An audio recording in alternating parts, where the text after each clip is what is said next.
Hello and welcome to the Habit Coach Podcast. I'm Ashdin Doctor, your habit coach, and today we have a very interesting episode. It's a departure from the normal kind of habit coach episodes because I want to understand the political system. Now, let me give you a quick background. I am completely detached from knowing anything about our Indian political system or what's happening in politics, mainly because of something that happened to me when I was a child. So I'd gone to a friend's house and there was this very suave, swanky politician who was there, and he was talking about he said two important things. He said the first thing is that how everyone should be extremely passionate about the running of their country, and it is our duty to be that. But the second thing he said was interesting. He said that, and if you're not going to completely throw yourself into understanding the politics and how it's run, don't bother even starting, don't comment on anything. So unless you're all in or all out. And as a result, I was all out. So I have no clue about this. But the other day we were doing a podcast and I found a fantastic guest for our episode who's going to explain it to us like we are 10 years old. So join me in welcoming Meghnad on the podcast. Meghnad, welcome. Hi. That politician gave you some bullshit advice, didn't he? He was like either all in, all out. This is like your motivation videos. Guys, you must check out Meghnad's anti-motivation videos on his Instagram profile. It's too funny. I think it's more like nihilism hit you hard and then you have to still motivate yourself. That's what happens. But like this politician's advice was absolutely garbage, according to me, because I've been thinking about this a lot, right? I think this also drives from ignorance is bliss, where Correct. people think that if you're ignorant about realities of life, you will be blissful. And that is largely Bombay, South Bombay, right? I think it's not necessary to know about politics or like day-to-day politics, current politics. But it is important to sort of on a surface level understand how your country works or how your society around you works. Correct. And it is a very selfish reason to do so, right? You don't want to fight elections. You don't want to like contest or, political debates or, argue with people online. And that's perfectly fine, right? But what you do want to do is you need to have enough information about the society and the people around you and how power structures work. That's important. And because that is the only way you can navigate it. Once you have information, you learn how to navigate it. And that is exactly what politics is about, right? When you say, what is politics? It's that, there are power structures. You gain information about said power structures and systems and what makes it. And then you manipulate it in a way that you think is fit for you or a group of people that you lead or just as a group of people who nobody leads. Right? That is essentially what it is. So this advice that you got from dear sir politician, I'm guessing it's a man, is bullshit. Because you can be like 10% into it. Why not? Like if it's helping you. So the interesting thing is that normally when you talk to people about politics and stuff like that, like on all my college or school groups, nothing's being discussed but like, either cricket or politics, like one of the two. But they're seeing it from such a myopic lens, right? Absolutely. They only got like 5% or even less of the information, but they are now thinking about policy change and how stupid this government or how stupid that. So I'm saying that it is creating those kinds of conversation. Like if you know everything about it, then you can have an intelligent conversation about it, right? Otherwise, like a little information is detrimental. I have a bet with Surohini, our wonderful producer. Yesterday we were discussing what can we talk about. I have a bet with her that I will not mention even a single politician and a political party during this entire podcast. Okay, that's going to be brilliant. Yeah, because it's important, right? To remove the current system or the current people from the system. The system. Yes. Because I feel like we get stuck in this quagmire, I call it, of day-to-day current politics a lot. I was talking to someone. It's like everybody wants to be in a football team, and they want to play football. It's like, oh, ye meri team hai, ye teri team hai, and we are all rivals, right? It's like, we'll go to the stadium and we'll fight against each other and the fans will kill each other and, curse each other on. It's exactly like that, where you are forced to become someone who is a part of a team. Now, if I go in and like you do to these WhatsApp groups and say that, guys, I'm not in any team. I don't want to play football, but hey, damn, it's fun to watch this game in general. I'm not on anybody's side. You are cursed out of the conversation because you are said that, oh, tu to centrist hai. What's a centrist? centrist. I will tell you. Okay. But this is a very regular thing if your viewers have experienced it. Either you're a centrist, you will be cursed for being apolitical in nature. And you will be also cursed out because A, you don't belong to either of the team and you're not willing to sort of side with either of them, which makes you sort of someone who is sitting on the fence. I feel like 90% of the people in India today are sitting on the fence. They just don't speak up out of the fear that these people who belong to teams... And they'll be charged. Yeah, they're Correct. charged. And they basically... They want to show other people also that they belong to the team. Right? That is the problem there, which is in a very toxic, loud way. They want to sort of chest bang and show people that I am in such and such team right now. You aren't though. And if you're in another team, then you become automatic rivals. But if you're not in any team also, they'll either try to recruit you or they will prevent you from being recruited from the other team. So it's like this active, constant barrage of nonsense on your head trying to convince you or curse you. Correct. So that's what I think you're scared of. If you're not with us, you're against us and all of that, that's playing in. You can't be neutral. You can't be neutral. Which is so tragic. Especially, and to have an opinion, you first need to know stuff, right? Yes. That is the starting point of having an opinion. Yes. Okay, so explain it to me like I'm 10. All right? Explain this whole political system to me like I'm 10. Okay, so let's start with the point where what is politics, right? In a very practical way, right? Politics is about negotiations. Okay. What do politicians do? Let's say one politician has to build a bridge in, say, West Bengal when we went. We met this little girl, 13 years old. We were talking to her about, what she thinks about the current election, who does she support, does her parents support people, etc., etc. She said, I don't care. I just want a bridge built because every morning I have to wade into water to get onto a boat, cross the river and go to a school which is on the other bank. And I'm tired of that. She was in Nandigram. For 12 years, they were promised this bridge. Didn't happen. Now, her demand is very simple. No matter which party you belong to, it is a very legit demand. And also, selfishly speaking, any politician who fulfills that makes a lot of people happy. Correct. In that constituency. So automatically, you are sort of getting some political traction there. But what this politician has to do and what doing politics means is that he has to crack deals or she has to crack deals. They have to crack deals. They have to negotiate this bridge versus what do you get in return, right? So for the constituents, this politician would say that I will give you a bridge, give me votes. I should be in the next team. For the political party though, it would be different. So political party would say, if we build this bridge, then we can say that we are doing development in this particular constituency. So the neighboring constituency will also get that talking point and we can show it to them. Interesting. So that is what we get in return. For the government, which is going to give you this bridge, they are like, sure, we can give you this bridge. You mean? So the government being the people who are in power currently. Okay. Let's just look at it simply, right? These are the people with authority. They are the ones who will approve the bridge. They are the ones who will come up with the plans for the bridge. They are the ones who will fund the bridge. So that politician who is at that grassroots level might not be in charge or might not have power right now. Might or might not, right? So it can go either way, but largely let's look at a politician as someone who is a loudspeaker. Fair. Right? So the people who are speaking into the mic are speaking through that loudspeaker, right? So this loudspeaker is saying, "Mujhe bridge chahiye, mujhe bridge chahiye, mujhe bridge chahiye," which is technically the people saying, "Mujhe bridge chahiye." Now the government is the one who is listening to this. Now the government is the one who is supposed to come up with a plan. Like how long will this bridge take to make? How much money would we need? Which architect to hire? Right? What is the benefit of building a bridge here versus say 2 kilometers down? Right? On that other road. Are more people there needing to come here? Is it okay for these people to travel like from that bridge and come to this school? And how much time will that take? Versus how much time will it take to build one here? Right? How many people will actually use it on a daily basis? So they have to think about all of these things. Now the government is also thinking that, chalo, I'll spend like 100 crore on this bridge. But then that's 100 crores taken away from something else. Right? Because the government has limited budget. Correct. They have been given a budget, yearly budget, plus taxes se jo bhi paisa aa raha hai.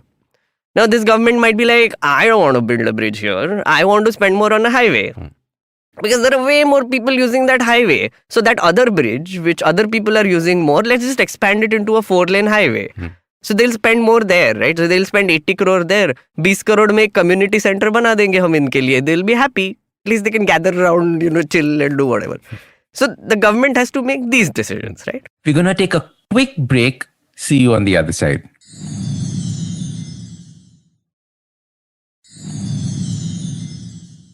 Welcome back. All right, let's jump into the conversation. And at least that little girl will have a story to tell her child about how she used to wade In across the community water. center. Community center. You were depriving that little girl of telling the story. Yeah. But it's a process of Correct. negotiation all across the board. That is what politics is. It is a system of negotiating what you want versus what I want and then coming to a consensus. That is important. Where politics is also about coming to a consensus, which is you want something, I want something, but we can both get maybe 50% of each. Right? Let's come to a place where we both agree to disagree, but also agree so that work gets done. Like not just agree to disagree and go away. It's just we have to get some shit done, right? And work gets done, right? It does. It does. I mean, we live in sort of weird times. That's the most cliché thing I will say on this podcast, promise. We live in weird times in a way that I think, let's take Instagram. Now, you have been following me on Instagram and you've been seeing my motivational videos. I keep being in a very nihilist motivational video. See things as they are. That's my spiel. But go through your timeline, you will see people living their best lives, going on holidays. You also like swimming in your swimming pool. You are also trying to sort of project a life which is aspirational. Now, there are millions of people who are on Instagram who are saying this on a day-to-day basis. They become more and more aspirational as they consume this content. Now, their aspirations are transferred to the government and the people in power. There's nothing wrong with that. Let's not shame people for being aspirational. Just that it becomes unrealistically aspirational, right? So not everyone can have go on a holiday to Spain, but you want to. And you want the government to do something about it. Just that the government can't do anything about it. So, tujhe kyun Spain bhejega wo, right? But then people are like looking at, say, a Singapore. They say, kya brilliant, what amazing. They look at a Germany or a USA. They see like these tall, clean buildings, swanky, everything. Bentleys chal rahe hai raste pe. Dubai mein jate hai. They see so much fanciness. And you look around you outside the window and there's a garbage dump. Now they get frustrated. They want shit to be done, right? So that is where the demands come in, where they want the government to do something about that garbage pile. Where the problem lies is that they get into teaminess, again, like we discussed, right? They will start fighting about random things. On WhatsApp, तुम्हारे घर के बाहर garbage dump है, right? The best way to get that cleaned is to go to the councillor. Councillor is the local level person who you are voting for. 2 doors down the line he'll live. Go scream at him. Go उसके घर के बाहर जाओ, 3 लोगों को लेके जाओ and just scream कि why isn't this clean? Why isn't this clean? It's his job to clean it, right? If they don't do it, vote them out. Find someone who will clean it, right? That is the simplest way to look at it.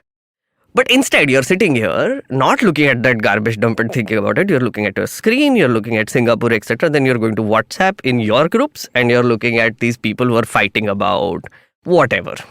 Right, they're fighting about religion, they're fighting about caste, they're fighting about कोई तो भी state में एक special status हट गया. That's such a brilliant thing. Even though you have never been to the state, you will never own property there, but it's such a proud moment for me because मेरी team मुझे बता रही है कि this is a proud moment for me. And it is helping me get a lot of social validation online, so I will go by that. Now, the garbage dump is right there. It's stinking. It's diseased. Literally, you can fall sick, but you are so obsessed with this thing, which is making your brain sick, that it's brilliant for the government and the councillor there. उसके घर के सामने कोई जाके चिल्ला नहीं रहा है अब.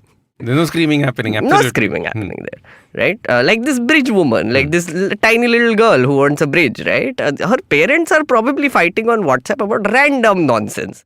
Ki, oh, you know that one politician who threw a football from the stage and how ridiculous that looked, and oh, that was just funny as hell, sharing memes and whatever. उसके bridge का कुछ नहीं, 13 साल की बच्ची है. I think that's the thing, right? You have to separate the entertainment value Yeah. from the actual practical running value, right? Yeah. My business brain says that I have to see the country as a company. I have to see it as the different divisions that are running and they're supposed to. It's not entertainment that I'm looking at, right? So understanding those divisions of a company, how do we as, people listening to the podcast or I learn to do that? Don't look at it as a company. Okay. First, look at it as an organization. Okay. An organization is a collection of people, right? In an organization like ours, like yours, there is a hierarchy, right? So there is someone with authority who is over someone with less authority, then someone over with even less authority, and then so down does it go, where until there is someone who without any authority, but they have to do their job, right, to make this entire structure function, organization function. Looking at it as a company is also a little problematic because the motive here is to not earn profits. For a company to survive, they have to earn profits. But for a government to survive, they need taxes, of course, but they also need faith. Right? People don't talk about this often. Like they're like, get the taxes, de denge to chal jayega types. No, you need to have faith. And also they need to have active citizens who are asking them to do things. Explain these three. Okay. So taxes, right? Taxes are obviously everybody gives taxes, right? Not just income tax. No, not just income tax. It's you give taxes. Oh, for example, you buy something, you're technically indirect GST tax, right? GST you're paying everywhere, right? Petrol bharte ho GST, restaurant jate ho GST. So indirect tax. So let's not say that only limited people. That is again another fallacy that is used very often to criticize people. Ki, tu thodi tax bharta hai. I mean, like everybody pays taxes, right? The smallest of the smallest pays taxes in this country, and that's a good thing. Not go into too much detail. But that is how the government earns money. That is how they get money to build that bridge, right? Or clean that garbage dump, right? To hire people to clean that garbage dump. Now, the second thing it needs is faith from the people, right? So, if the people have faith in them for the right things, if the people have faith in a government that they will build better schools, if they have faith that this government will clean my garbage, if they have faith that this government will build me that bridge. That is what a government also needs. They need that faith so that they can stay as an institution which is effective, right? Because again, it's an organization that is a collective. Then the third thing that you need is active citizens. Now, comes back to the point of what that politician said, which is either get into it a lot or nothing at all. This is where I find it garbage. To be an active citizen, what you need to do is question, right? You should question कि मेरा वो garbage dump clean क्यों नहीं हुआ है? क्यों नहीं हुआ है? क्यों नहीं हुआ है? क्यों नहीं हुआ है? Go online. क्यों नहीं हुआ है? Take photo, put it on Instagram. क्यों नहीं हुआ है? Tag the people. Why isn't this cleaned? Do that. Be a bhopu. Like just tell other people. Like तुझे अच्छा लगता है वो? चल फोटो लेते हैं, चल Instagram पे डालते हैं. तुझे अच्छा लगता है, चल फोटो लेते हैं, ट्वीट करते हैं, प्राइम मिनिस्टर को टैग करते हैं, या फिर किसी को. Again, doesn't matter who you tag, right? Until you get it attention to the problem, it will never be solved. That is what being an active citizen means. You are an active citizen where you are telling them कि भैया ये तुम्हारा job है, तुमको literally इसके लिए पैसे मिल रहे हैं, सैलरी मिल रहा है, हम टैक्सेस भी दे रहे हैं सब लोग, तो काम करना. That is the basic minimum that you need to do. So do it. Why aren't you doing it? And you better give me answers. You should be entitled as a citizen. You should be an entitled active citizen who should know that you are paying taxes. Again, the fallacy comes in where, only a limited number. Fuck that. Everybody's paying taxes. You should be entitled enough to know that this government should not be kept on a pedestal. You should be entitled enough to ask them questions and tell them to do their job. Right? That is what a government needs, effective government. Right? The citizen becomes a very important part of this entire thing. So the citizen becomes a check almost, or is it a citizen check? Becoming a demand? What is this? What's the role of the citizen in that? The citizen acts as a check. Okay. Of course. I mean, you should. Right? One simple example. In a company, there is a board of directors. Right? Now, they appoint a CEO. Right. Now, what the CEO does is he tells someone to make an Excel sheet with all the goals of this project and what has been achieved, like a tracker sheet, right? Which you might also be doing in your organization, right? Now, that person is doing their job and whatever, right? Now, this person, the boss, the CEO, basically asks them, "Hua kya? I'm giving you a deadline. Monday tak chahiye." Now the person doesn't give it on Monday. It's like, sir, thoda sa time lagega, whatever reason. It's like, no, you must do it. You will ask, why didn't you do it? Why didn't you do your job? Right? Until the person does it. Right? Now next day of this whole saga where the person is supposed to give Excel sheet, CEO comes with idli sambar and gives it to the person. Ki, Are kha lo beta. खा लो सांभर ले लो थोड़ा चटनी चाहिए इसके लिए right then he goes to the canteen he gets like a nice piping cup of coffee and gives it to the person बेटा तुम ठीक हो ना सब मस्त है ना तेरा लाइक कोई प्रॉब्लम तो नहीं है ना जॉब में and gives it to him now this employ is shocked it's like क्या हो रहा है मेरे लाइफ में यहाँ पे राइट कल तो ये चिल्ला रहा था आज suddenly what is happening he gives his report Excel sheet दे दिया उसको.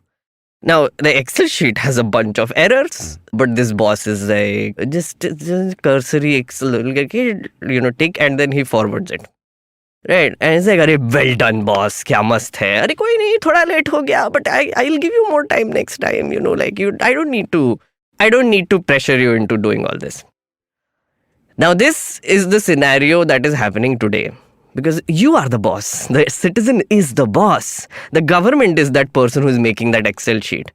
Right? If you keep pampering your employee and they are not doing their job, what is the point of having the employee? How will the company function? Right? The board of directors will be pissed, no? They will be like, what are you doing, man? Like, this is full of errors. This guy is eating idli sambar sitting there, like looking content and taking a nap in some sleep room that you have built for him or her. And you're just not running this organization properly. This just doesn't make sense, right? And that will be answered by the CEO, right? In this case, we tend to think of it as a reverse, where the government is the CEO and we are the employee. That's not the case. The government is our employee.